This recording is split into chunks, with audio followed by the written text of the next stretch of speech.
All right, Braves fans, let's get rolling. I'm George McNair, and this is State of the Braves. Well, guys, I mentioned this to you last episode, but I have a special episode for you. At least I think it's a special episode. You know, we are in the midst of maybe a little bit of a dead time in the off season. There's a little bit of news here and there, and Alex Anthopoulos just got his extension, which I think was really important for the Braves. But in this episode, I want to look back, and this podcast is for Braves fans. I've been a Braves fan since 1991. And, with that, it's not just about the current team. I mean, of course, that's our primary focus. But I think it's always really cool to look back in history and think through some of the great Braves teams, some of the great Braves players, and great Braves moments. And we've been fortunate. Even though as a Braves fan, we've experienced a lot of playoff heartbreak and disappointment. We've had 2 World Series. We've been in many more World Series and so many playoffs, right? And so many great moments. And I'm sure a lot of fans of other teams would love to have the playoff disappointment that we've had because we've been there, right? We've had great teams. We've had those opportunities, and we have thankfully won 2 World Series. So the point of this episode is I want to look back and think through and give you my top 6 all-time favorite Braves, but it's not just any Brave, okay? I want to remove the stars, and so I'm going to call these my 6 favorite Braves non-stars. And so because I'm calling them non-stars, most of these players were still very, very good. Some of them made all-star teams, and yet here's how I'm defining non-stars, okay? They played from, first off, I want to give you a time frame. They played from 1991 to the present. So this is during my Braves fandom. I was a little 7-year-old when I started watching the Braves in 1991, and it was great timing, of course, because they went on to the World Series that year, and I was hooked from that point. Some of you might have very similar experience to me. Some of you might be younger and can only look in YouTube some of those great moments. Some of you are older, and you can go way back into the 70s and 80s and that sort of thing. But that's where I'm going to go from 91 to present day. Okay, I'm pulling from those pool of players. Now, because they're non-stars, I'm going to say that typically these guys that I'm going to choose of these top 6 of my favorite are no more than 2 all-star appearances in their career, or if they had 3 or more seasons of top 15 MVP finishes, I'm going to say they don't qualify either. They were a star, basically, if they were able to do that. They can't be in the Hall of Fame or in the Braves Hall of Fame. And they're not going to be current Braves, okay? So I'm looking in the past. I'm not choosing from the current Braves. If I were, by the way, with these other parameters, I might say Tyler Matzik. I might say Michael Harris II, though I think he's going to have multiple all-star appearances when it's all said and done, and maybe some top 15 MVP finishes as well. But that's where I'm going with this. I think this is fun because it forces me to kind of dig into some of the other fun Braves, good Braves, but, not megastars that we tend to think about. So I hope you enjoy this. I'm sure you guys have other favorite Braves of the past that I won't include, but these are mine. But hopefully it at least kind of causes you to think back through some of these great Braves seasons and great Braves players. All right, guys, so you should be able to see, if you're following on YouTube, you can see my screen and the parameters that I've already mentioned that I set out. Again, we're working off of my Braves fandom, so 1991 to present day, basically no big-time stars, Hall of Famers, Braves Hall of Famers, multiple-time All-Stars beyond 2 All-Star appearances, that sort of thing, and can't be a current Brave. So let's jump into it, and I'm actually going to start by talking about who is not on the list, right, and just kind of go through these guys again. So we're very clearly saying, look, I love these guys. I'm just not including them in my list because they're basically too good, right? And of course, the 5 Hall of Famers that played during this era, during my Braves fandom, Greg Maddux, John Smoltz, Tom Glavine, of course, those 3 great pitchers, kind of have to mention them all together. Fred McGriff, who just got in the Hall of Fame this year. So happy for him. Actually, if I had to choose my favorite Brave of all time, it probably is Fred McGriff. But again, too good for this discussion today. And then Chipper Jones, who I also love. I mean, what Braves fan doesn't love Chipper? 19 years in the big leagues, all of them with the Braves, over 450 career home runs, all that good stuff. So these guys are just on a next level. I'm sure many of you would say one of these guys is your favorite Brave ever, but we're going to move on from those guys. And then Braves Hall of Famers, right? Braves Hall of Famers would include Terry Pendleton, David Justice, Javi Lopez, Andrew Jones, and Tim Hudson. So some of you might have not even known that Tim Hudson was in the Braves Hall of Fame. Hudson, to me, is kind of an interesting Brave just because he came along after that great Braves 14 straight NL East titles. And, the Braves had some good teams during his tenure. He was a very solid pitcher for them for quite a few years. But I think sometimes he gets lost in the shuffle. But very good Brave. And then, of course, Terry Pendleton won an MVP. David Justice was a terrific Brave for a lot of years, especially in those early years. Of course, hit maybe the most important home run in Braves history in the 95 World Series, Game 6. Braves win that game 1-0, of course. Javi Lopez, just tremendous offensive catcher, and Andrew Jones, who is in the Braves Hall of Fame, had his number retired this year, and hopefully very soon is going to enter the MLB Hall of Fame. So these guys are also not going to be included in the discussion I'm having today. All right, so the other guys that I'm still deeming too good, these are still, I would say, stars of the Braves past, and I'll just list them off and go through them kind of quickly. Ron Gant, two-time All-Star, kind of interesting career in that only a two-time All-Star, but Gant actually had 4 top 15 MVP finishes in the early 90s, all when he was with the Braves. Had some terrific years. You could have argued he was maybe the best player actually in some of those early 90s teams. And then, unfortunately, the end of his Braves career was not great.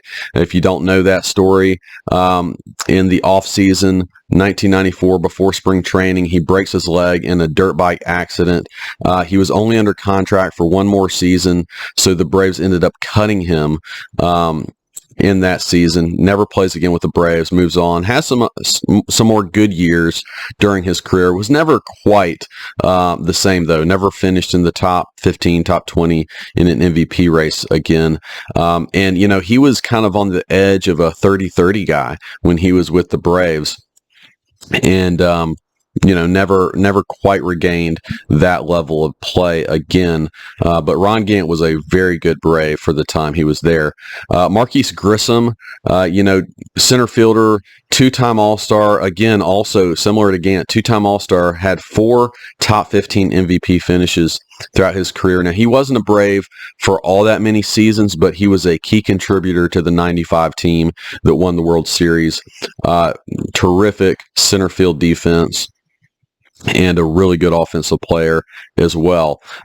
Kenny Lofton, also center fielder. Now, not many Braves fans are going to say that Kenny Lofton is their favorite Brave. Number one, he was only with the Braves for 1 year, but also the way that Kenny Lofton came to Atlanta was not super popular because the Braves traded away Grissom and David Justice for Kenny Lofton and just 1 year of Kenny Lofton. In my mind, that is one of the worst trades that John Sherholtz ever made. It was a salary dump kind of trade, and probably, the Braves were able to keep other stars because he made that deal, but definitely not a popular move. Kenny Lofton had a good year with the Braves. It wasn't his best year ever, but he was a 6-time All-Star and a very good, some people would argue he's one of the best players to not be in the Hall of Fame, at least from modern times. So Wanted to at least mention him. Andres Galarraga, five-time All-Star. He came in kind of replacing Fred McGriff. I had a hard time with that because I love Fred McGriff so much, but then I actually loved Andres Galarraga too. The big cat had some great Braves years during his time. He also had a year that he missed due to cancer and then came back and had an All-Star season after that. I mean, who doesn't love that kind of story? So Galarraga, actually, he might... If he wasn't a five-time All-Star, I might have put him on my list today, but he's too good, so he doesn't make that list. But definitely wanted to mention him. Gary Sheffield, nine-time All-Star, only played a few years in Atlanta. Probably had one of his best seasons ever as a Brave. And, of course, love that swing of his, that very unique Gary Sheffield swing. But nine-time All-Star and is on the fringe of making the Hall of Fame this year. It's his last year to potentially get voted in, so we'll see if he makes it. Rafael Furcal. I think a lot of you guys would consider Furcal one of your favorite Braves. Very fun player to watch. And in terms of, this list, the only shortstop I've got on the list, the Braves, have had good shortstops over the years.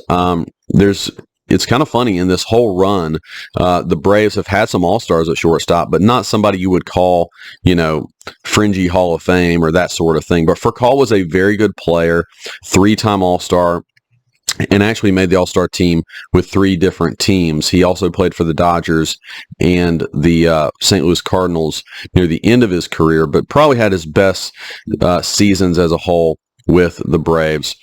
Speedy runner, good defensive shortstop, good offensive player, just all around really good player. Justin Upton, four-time All-Star. Upton was more of just a pure power guy, not a particularly great defensive outfielder. And he had some good seasons with the Braves, but then moved on as the Braves were starting to rebuild. Billy Wagner, seven-time All-Star, only played 1 year with the Braves. It was his last year. He also might become a Hall of Famer this year. So he only had that 1 year with the Braves, but it was very good, a good way for him to go out on top as an All-Star. Now, Brian McCann, probably some of you guys would consider McCann your favorite Brave. Anytime you go to a Braves game at Truist Park, you're going to see a lot of McCann jerseys. He's just, and he's up there on the screen. He just a nice guy, fun guy, but also a true competitor. Just a lot of good memories of McCann and Jeff Francoeur out there together. But he was a seven-time All-Star, so definitely I would likely think he's going to be a Braves Hall of Famer here soon. They usually add one or two guys a year to that, so I would look for that to come pretty soon for McCann. Craig Kimbrell makes this list, still playing, nine-time All-Star. His first few All-Star appearances were with the Braves, came up with the Braves, and definitely had his best seasons as a closer early in his career with Atlanta. It's hard to love Kimbrell now. He's been a Philly. He's bounced all around the league. Now he's with the Orioles. But nonetheless, those early years with Kimbrell were pretty fun. And then Freddie Freeman, of course, also makes this list, a seven-time All-Star and MVP, now playing with the Dodgers. I don't have to tell you guys that.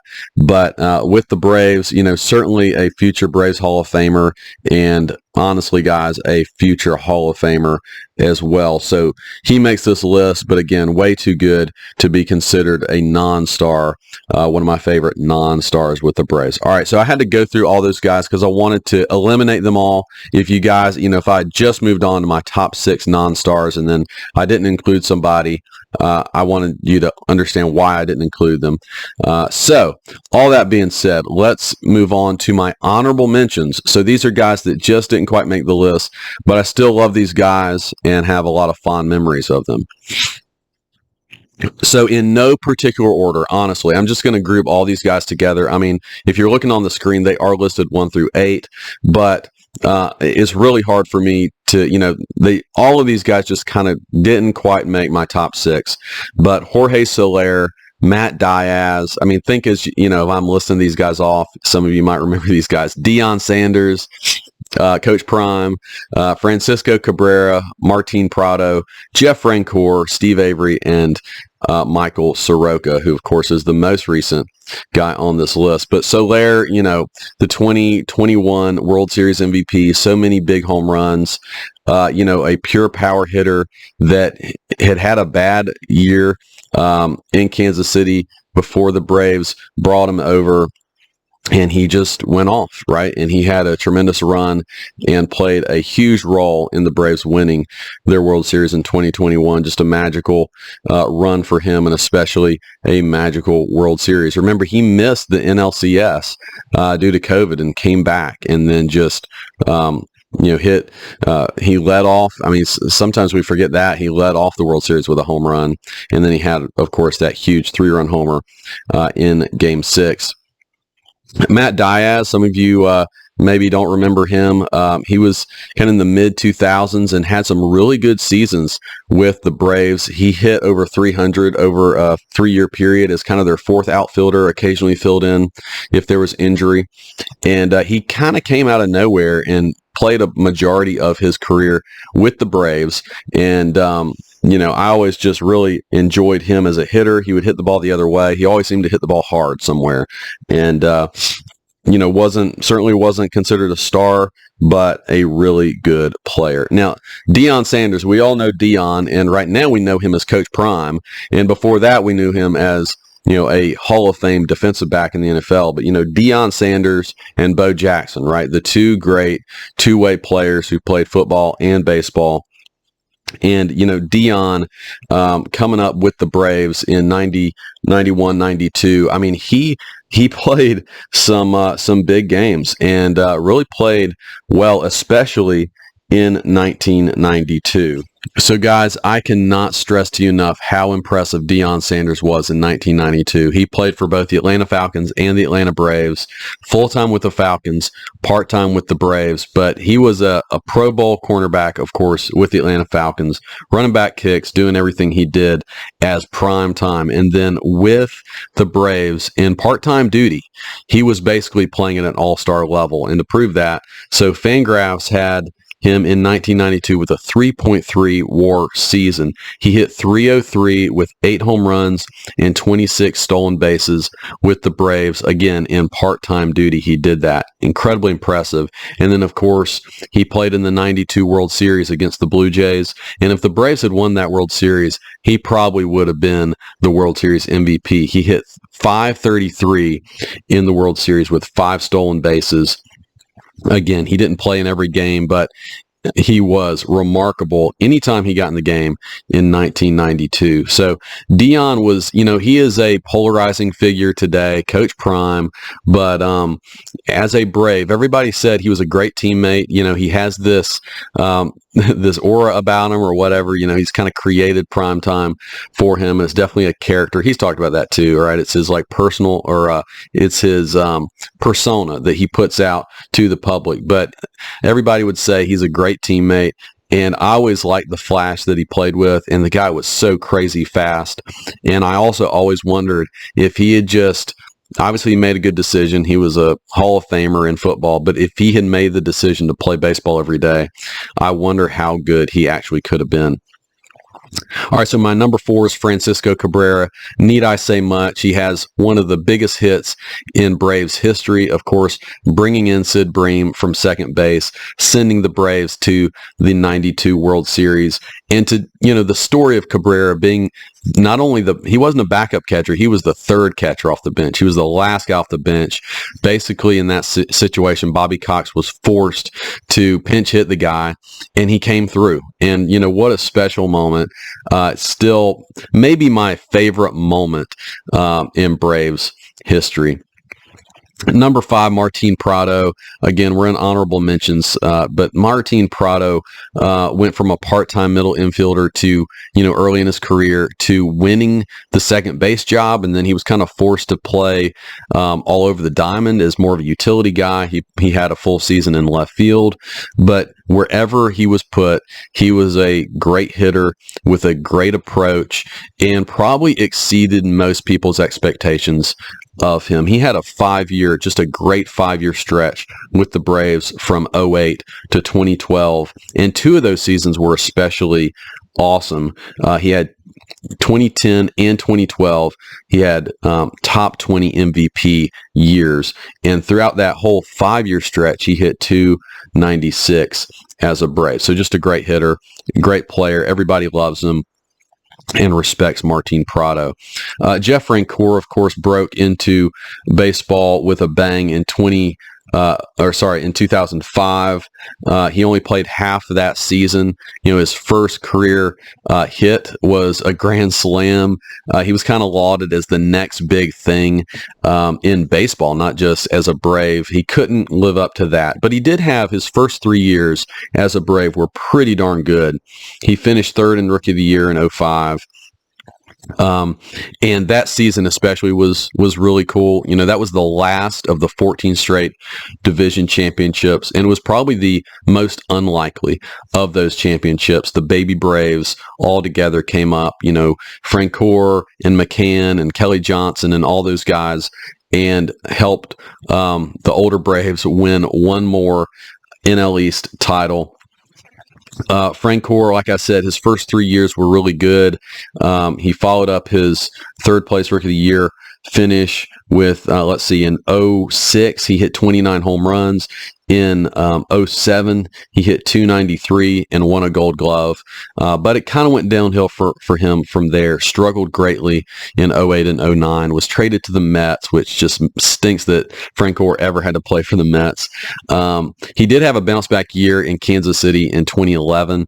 But after that, he was pretty much a fourth outfielder the rest of his career. He did come back to Atlanta in 2016, which was his last season, last year in Turner Field, all that stuff. And then he got traded at the deadline that year to Miami, finished his career with Miami. So, Francoeur is a fixture in Atlanta today. He's a beloved guy. He just played with fun and everybody loved him. He's very outgoing and engaging guy.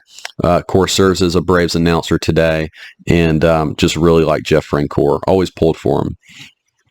Steve Avery, I don't have many pitchers. Actually, he's the only pitcher I'm going to talk about today in my, even in honorable mentions, much less the top 6. But I really liked Avery when he came up. He was my favorite of those, that era of Braves pitchers. Lefty who really dominated baseball when he came in. He made his debut as a 20-year-old, and then in his age 21 season, he finished 6th in Cy Young voting that year. Really just dominated and helped the Braves, of course, win that first division title, making it all the way to the World Series. 91 through 93 was his time. He just was spectacular through all 3 of those seasons, and his career trajectory honestly looked better than Glavine or Smoltz. He probably was better. I mean, Glavine won a Cy Young during that time, but that 3-year stretch was maybe the best Braves pitcher.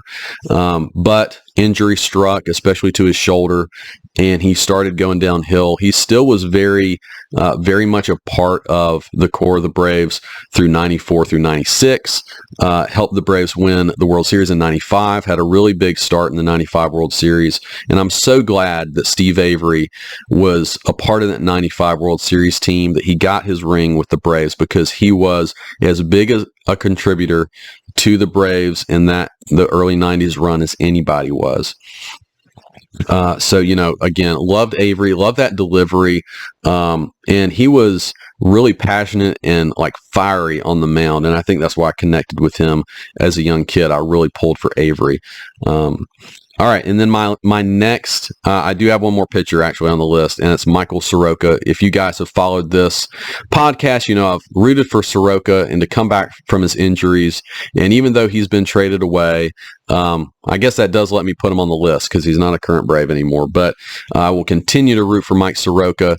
And very similar to Avery in that as a 21-year-old, he finished 6th in Cy Young voting, had a magical season, 2nd in Rookie of the Year.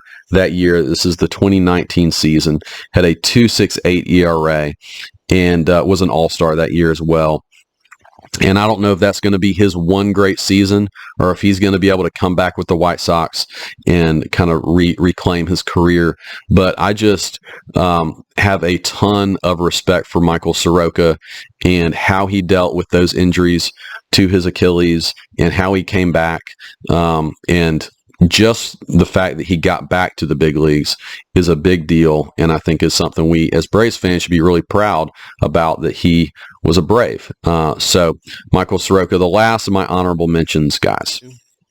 All right, guys. So the time has come. We've gotten through my honorable mentions. You know, I went through all the guys that were too good to mention on this list, and so now we are finally on to my top 6 non-stars with the Braves. All right, so let's go to number 6, a guy that some of you might have forgotten was a Brave because he only played one season with the Braves, but when he came up as a rookie, he quickly became one of my favorite Braves to watch, and I was super depressed when the very next offseason, John Schuerholz traded him away. Thanks a lot, Schuerholz. Anyways, yeah, Jermaine Dye was a Brave in 1996, came up. He only played his rookie season with the Braves, actually finished 6th in Rookie of the Year voting that year. Of course, Andrew Jones also came up in 96, and so I think Dye, maybe his story, all that stuff gets overshadowed by Andrew Jones, and maybe rightfully so in some regards. But man, I remember dreaming on both those guys. These guys are going to be fixtures of the Braves for years and years, and of course, Andrew Jones was, and Jermaine Dye was not. But Dye played an important role in that season. He appeared throughout the playoffs. Of course, the Braves went to the World Series against the Yankees in 96. Yeah, you know, that's not a fond memory for Braves fans, that World Series. And Dye didn't play particularly great as a young player in that World Series.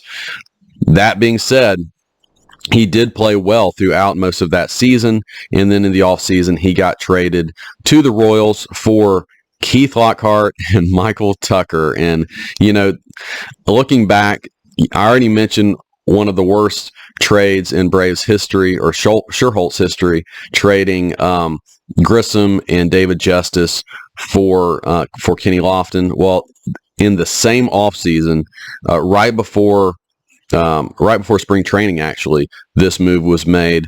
And I guess in one regard, it makes sense. The Braves got 2 starters for the price of 1. They got a starting second baseman in Keith Lockhart and a starting right fielder in Michael Tucker. But neither of those guys had high ceilings at all. And they were just kind of, I wouldn't say they were fillers. They had some good games and good moments. But you trade Jermaine Dye, who was a potential, even back then, he was at least a potential all-star caliber right fielder with many years of control left. And it was a head scratcher for me even at the time as a teenager, but still a head scratcher to me to this day. You know, Jermaine Dye was not, he just fits into my parameters here. He wasn't a great player, but he was a very good player for a lot of years. He was a 2-time All-Star. He had a great season in 06, was 5th in the AL MVP race that year. And also in 06, he was the World Series MVP as the White Sox won the World Series. So I have often wondered what his career would have looked like if he'd stayed with Atlanta. He was a power hitter, very good hitter. He ended up with 325 career homers. He won a Gold Glove early in his career, but he wasn't known as a great defensive player. You know how the Gold Glove can be sometimes. It can go to guys that aren't actually that great defensively, but he won a Gold Glove. But if you go to Fangraphs, almost all of his value was offensive. But man, I really liked Dye. I liked his approach at the plate and his power potential, and unfortunately, he moved on early in his career. All right, my number 5 guy, we're going 6 up to 1. So my number 5 guy is Julio Franco. Julio, such a unique career. And Julio is the guy, I'm actually making an exception to my parameters here. And, It's my podcast, so I can do that if I want to. I'm trying not to break the rules too much, but Julio is such a unique case that I think in a way I'm not breaking my rules, because you can almost break up Julio's career into two careers: his early career and his late career. So, Julio became a Brave in 2001 at the ripe old age of 42 years old. Before that, he had already had a full career. He was a great player, a middle infielder and DH in the American League. And actually from 1989 to 91, these were his best years, and they were with the Texas Rangers. He had a combined WAR of 17.3 over those 3 seasons, hitting .318 during those 3 seasons combined, and then capped it off winning the AL batting title in 1991 and also winning the AL MVP that season. So, Julio was a star in the late 80s and early 90s. By 1994, Julio was still a good player, but, the strike happened during that year, and he made a very interesting decision to play in Japan. And basically what that did was it sacrificed his 95 season. So Julio does come back to the big leagues in 96 and 97, plays okay, but not great, then goes back to Japan for 2 more years, and then it's like he's trying to get back to the major leagues again, but he's in his late 30s, early 40s. There are no takers. And then finally in 2001, the Braves signed him as a backup first baseman. And, everybody could kind of roll their eyes. I mean, this old guy, what's he trying to do to get back into the league? And guys, he was a key contributor for the Braves for many years. And it's always been remarkable to me how he was able to play and hit at a pretty high level well into his 40s. So to me, his most impressive season was his age 45 season. He had 361 plate appearances, which is, over half of, most guys who play every day get about 600 plate appearances. So he was playing significant baseball at age 45 and had a 1.2 FWAR. And so again, if you extrapolate that over a full season, that's basically a 2-win player at the age of 45, which is remarkable to me. Julio retired at the age of 48 with nearly 2,600 hits. 2,600 hits. And I've always wondered if he didn't leave to go to Japan, and lose some seasons in the major leagues, maybe he gets to 3,000 hits. And even though he played forever to get those hits, there's no player in the history of baseball who's gotten to that mark and is not in the Hall of Fame. So he didn't get there, and I don't think Julio is going to make the Hall of Fame, but he was a guy that every time he came up to bat, I assumed he was going to get a hit. He always gave you a good at bat, and I was just always blown away by how a guy was able to play that far into his 40s, and actually he played into his mid-50s in independent ball. He just kept playing baseball, and he loved the game, obviously, and that unique batting stance. I just say a career as unique as his batting stance, pointing the barrel of the bat at the pitcher and being able to get his hands around to the baseball is just remarkable. All right, guys, my number 4 favorite Braves non-star, Marcus Giles. Marcus Giles, 5'8", second baseman. This guy is like the classic underestimated player. Drafted in the 53rd round. Those rounds don't even exist anymore. Now the MLB draft only goes to the 20th round. So, this is a guy that was easy to root for me. We're basically the same height, the same size. I could kind of see myself in Marcus Giles a little bit. And this just gritty second baseman who worked hard. And honestly, I think he got the most out of himself. And if not for some injuries and a quick decline, I think he could have had a really terrific career, and he had some terrific seasons with the Braves, and it was a brief window, but when he was with the Braves playing as their starting second baseman, he was maybe my favorite player on the team at the time. 53rd rounder, you have to prove yourself on a level that basically no one else does. And he offensively was just always great in the minor leagues. The question was, could he play defensively at second base? But when he basically forced the Braves to bring him up as their backup or part-time second baseman for his first 2 seasons. And then in 2003, he got a chance to be the starting second baseman for the Braves, and he did not disappoint. 03 was a magical season for Marcus Giles. You can see the numbers there on the screen if you're watching on YouTube. He hit .316 with a .390 on-base percentage and a .526 slugging percentage that season. He hit 21 home runs. He was an all-star, and he finished 18th in the MVP vote that season. Good for, according to Fangraphs, good for a 5.2 FWAR season. If you look at Baseball Reference, he's over a 6 WAR season. How they kind of calculate the WAR differently on Baseball Reference, so they like his season a little bit more. But in perspective, guys, Ozzie Albies, as much as we all love Ozzie and he's a great second baseman, he's never had a season that great. And Marcus Giles did in 2003. Now, about midway through 2004, Giles had a really bad collision with Andrew Jones. There was a blooper in between them, and Giles just gets crushed by Andrew full speed, breaks his collarbone, obviously misses time during that season. And I've never heard this for certain, but I always thought that injury did something to Giles, and he just kind of diminished from there. He had a solid 2005. It's like his power wasn't quite there anymore. And then after 05, a rapid decline. He had a not very good 06 season with the Braves. And then he moves on to San Diego, plays 1 year with his brother. Of course, Brian Giles, the really good outfielder. And then after the 07 season, he's out of baseball. So a very brief 7-year career for Giles. That one great magical season in 03 where he put it all together. But honestly, during his entire time with the Braves, 06 was the only time where he really didn't play all that well.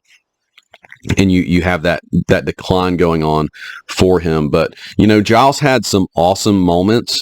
His first home run in the big leagues was a grand slam in the 8th inning off of Mike Hampton to beat the Rockies. He also had a postseason home run off of Kerry Wood. I mean, just some really cool moments for Giles. And anytime, he's just this short second baseman that we love with Ozzie Albies too. It's just a very similar kind of thing with him, and him being a 53rd rounder and coming out of nowhere. He has an all-star brother, but he's able to make an all-star team. And man, I always just really liked Marcus Giles. All right, my number 3 guy is a guy that is very well known across Braves country, and that's Sid Bream. And honestly, because of Bream and the moment of sliding home and taking the Braves into the 1992 World Series, who doesn't love Sid Bream? He was the Braves' primary first baseman from 1991 to 1993, and this guy was, many of you might know this story, but John Sherholtz becomes the GM in 91 as Bobby Cox moves back into the dugout. He had been the GM. So Sherholtz comes over from Kansas City. And his role, he knows that he has a good young team with the Braves, but they need to be surrounded by some veteran leadership and guys with high character. So he brings in Sid Bream and he brings in Terry Pendleton. And of course, Terry Pendleton was able to not only bring leadership, but a lot, on the diamond as well. He wins the 91 MVP. And continues to play really well for the Braves for multiple years. Sid Bream was a solid first baseman. I don't know he was ever a star in any way, shape, or form, but he did bring high character and definitely another veteran leader to this young Braves team. Solid bat, solid glove, but probably the slowest runner in baseball at the time. He had multiple knee surgeries. And so, no, not fleet of foot for sure. And so that's what makes his slide home from second base on Francisco Cabrera's single so special. I mean, he's said in interviews that, yeah, I was slow, but I ran from second to home as fast as I possibly could in that moment. I cut the bag as perfectly as I've ever cut a bag and slid home. And if he didn't do that, right, if he'd been a little slower coming around third, he would have been out. It was that close. So, his slide home was one of my greatest childhood memories. It was my greatest sports moment of my childhood as an 8-year-old watching that. And man, just so special. And I've heard Bream speak multiple times since then, just as solid of a guy as you could hope, and definitely went down in Braves history as one of the most special moments in Braves history, and really in baseball history, was this slide home. Okay, guys, so the next Brave, my number 2 all-time favorite non-star Brave, is going to surprise some of you guys, and I'm going to definitely have to explain myself here a little bit. So my number 2 is Lonnie Smith. And so for a lot of Braves fans, Lonnie Smith is remembered in a negative way because of his base running blunder in the 1991 World Series. A very strong argument can be made that if Lonnie Smith doesn't make this base running mistake in 91, the Braves win the 91 World Series. So if you don't know that story, let's get this out of the way early, okay? If you don't know that story, Lonnie Smith is on first base, nobody out, top of the 8th inning in the 91 World Series. This is Game 7. It is a 0-0 game. Terry Pendleton hits a double to the left field gap, and Lonnie Smith, with his speed, should easily score from first base. For some reason, it looks like he lost the ball, but he just pauses at second base for a crazy amount of time. He only makes it to third.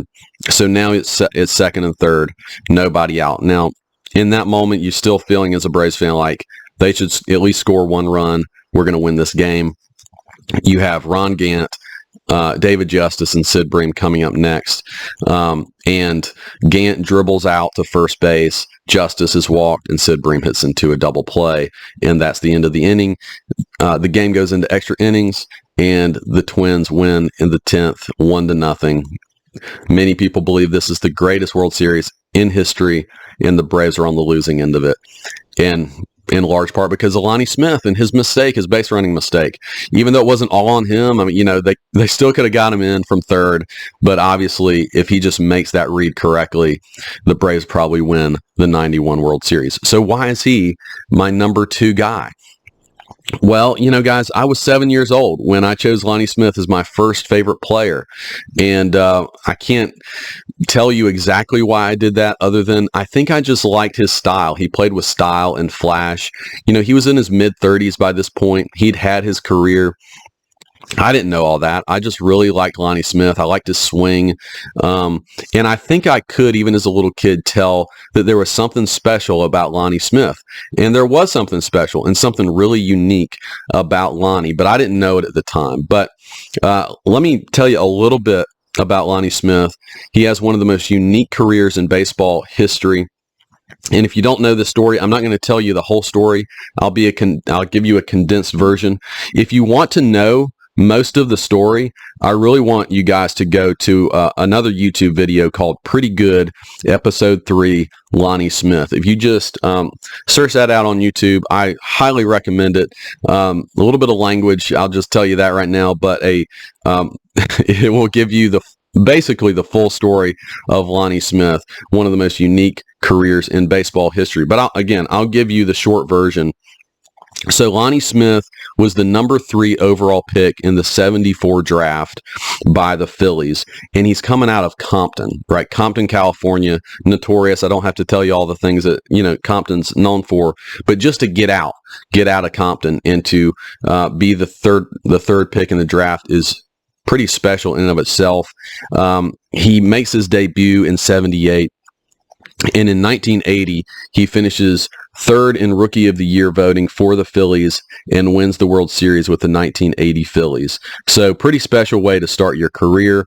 He moved on to St. Louis, and in 1982, he's on the great St. Louis team that also wins the World Series, but he's not just a part player in that. Lonnie Smith finished second in MVP voting in 1982 and was arguably their best player. Now, while he's on the St. Louis Cardinals, this Cardinals team was notorious for drug use. And I'm not making that up. You can go, and it's pretty easy to find all those stories. But Lonnie was right in the middle of that and maybe was the worst of it all. I mean, he said that I basically should have died because of the level of cocaine use I was involved in at the time. So he's able to eventually get out of that lifestyle, but he moves on and is traded to the Kansas City Royals in 85. Now, what happens in 85 for Kansas City? They win a World Series. And so here he is in the middle of his career, and he's already won 3 World Series with 3 different teams. And at the time, he was only the second player in Major League history to do that. The other guy was Bullet Joe Bush, who played in the 1910s and 1920s. Now, since then, one other guy has done it. You guys might know this. Will Smith, who played for the Braves and then won it with the Astros and the Rangers this past year. So now there are 3 guys who've done it, and Will Smith did it in 3 straight years, which is pretty crazy. But Lonnie did it as well. And of course, if Lonnie had won the 91 World Series with the Braves, he would be the only guy to win 4. But Lonnie Smith played in 5 World Series. You know, he was a major contributor on all these teams that he played with. But Kansas City, you know, he really had some struggles too. His performance was going downhill, maybe because of that past drug use. And then also he lost playing time because Bo Jackson suddenly starts playing with the Royals, and he gets benched. And he thinks he's being blackballed by at the time, the general manager of Kansas City was John Schuerholz, none other than Hall of Famer with the Braves, GM John Schuerholz. So Lonnie Smith came to hate John Schuerholz, believing he was being blackballed out of baseball. Schuerholz wouldn't trade him. And actually, there's some pretty good evidence that Lonnie was being blackballed by John Schuerholz. So he goes home, and all of this is true and recorded, and you guys can research it if you want to. I'm not making this up. It's one of the craziest stories in baseball history. So Lonnie Smith goes home and literally plans to kill John Schuerholz. He purchases a handgun and goes home and does a practice shot in his backyard, and it actually clips him in the hand, and he's bleeding all over the place, and he just kind of decides, this is stupid, I'm not going to do it now. But he still hates John Schuerholz, that's for sure. About a week later, Bobby Cox, who's the general manager of the Braves at the time, along with Henry Aaron, who Hank was in the front office for the Braves at that time as well. They call up Lonnie Smith and say, hey, we want you to play for the Braves, but you're going to have to go down to AAA first and work your way back. And so he signs a minor league contract with the Braves in 1988 and is able to make his way back to the majors by the end of that season. Now, in 88, the Braves were pretty bad, right? These were the last place Braves of the late 80s. But in 89, Lonnie Smith has one of the most remarkable comeback seasons in big league history. And Lonnie Smith he had something to prove, right? He is the starting left fielder for the Braves throughout that entire season, and he finishes with an 8.8 WAR season. And if you watch that YouTube video that I mentioned earlier, it does a really good job of expressing just how crazy and special this season was. So guys, for reference, as great of a season as Ronald Acuna just had, it was an 8.3 WAR season. Lonnie Smith had an 8.8. There are many, many Hall of Famers who never had an 8.8 WAR season. It's just nuts to think that Lonnie Smith in his mid-30s, coming off of all the years that he was coming off of, did this. And he did it in only 134 games played. If you extrapolate that out to 162 games played, it is the greatest season by any position player in Major League history. So Lonnie Smith was special. He just had a crazy career.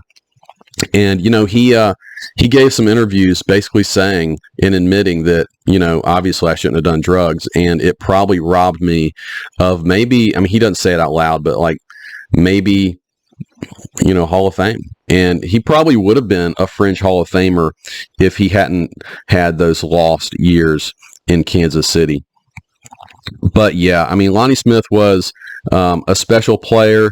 He had a special season in '89 with the Braves. By the time the Braves become good again in '91 and '92, he's really starting to become a part-time player, but he still had some really great moments. The bad thing about the '91 base running blunder is he had 3 big home runs in 3 straight games in the '91 World Series. There's an argument that he might have been the World Series MVP if the Braves had won that Game 7 against the Twins. And then in the '92 World Series, he hit a big grand slam in Game 5. And, of course, the Braves lost in 6. But it wasn't Lonnie's fault that time. So, yeah, Lonnie Smith will always have kind of a special place for me.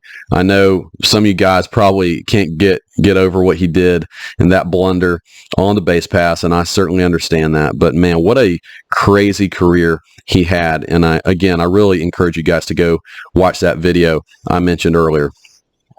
All right, well, let's go on to my number 1 non-star Brave of all time, Ryan Klesko. I loved Ryan Klesko. I just always rooted for the guy.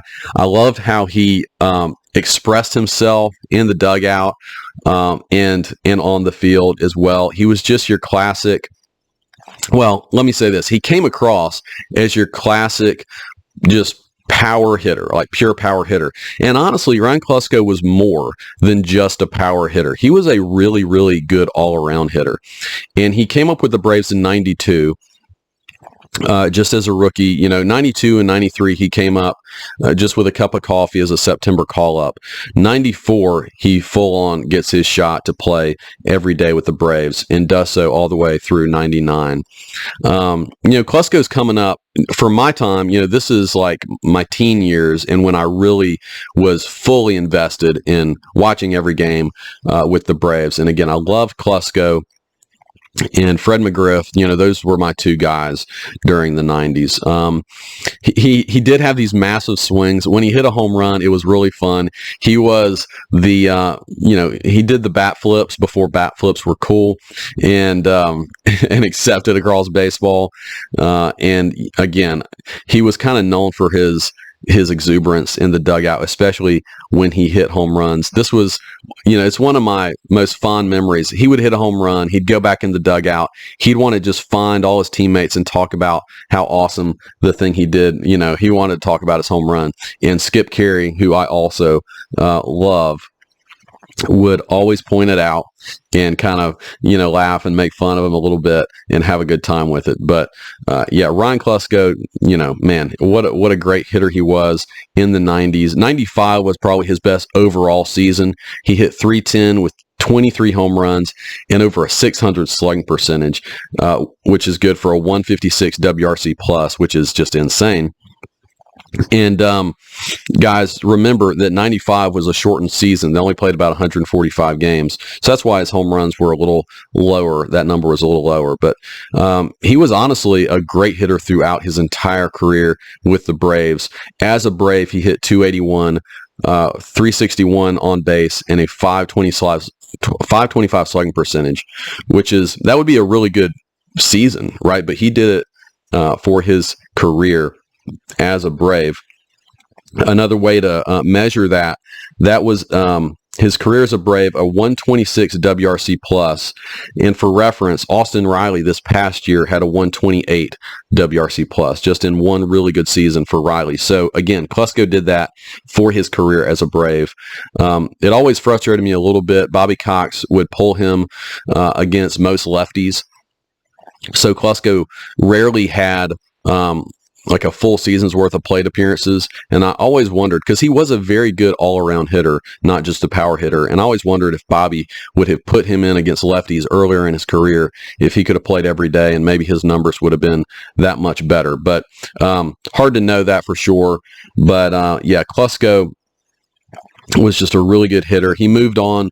He played 8 of his 16 seasons with the Braves, moved on and played most of the rest of his career with the Padres. He actually made one All-Star team with the Padres. You know, Klesko is kind of also known for his not very good left field defense, which actually, if you go to Fangraphs, and I didn't realize this until I pulled up Fangraphs, but his left field defense wasn't as bad as maybe we remember it. You know, he came up as a first baseman, was forced to move to left field when Fred McGriff came in, via trade, and actually played pretty solid, slightly negative, but pretty solid left field defense. The funny thing to me is, once he moved to first base with the Padres, he was a much worse defensive first baseman than he was left fielder. I think if Klesko came up to today, yeah, he'd probably be a DH. But again, an excellent hitter. I think his teammates loved him. He had some really big hits and big home runs, including in the 95 World Series, part of that 95 World Series team. And yeah, I always just really loved when Klesko hit a home run. It was one of my favorite things. Well, guys, that's my list, my top 6 non-star Braves, guys that I always rooted for and loved watching. And I'm sure you have some Braves out there of past seasons that you could think of too that I didn't include. But hopefully this was a fun trip down memory lane for you. And yeah, we are lucky as Braves fans to have just such a long and storied history, especially in the recent past. The last 30 years has been a pretty good run for the Braves.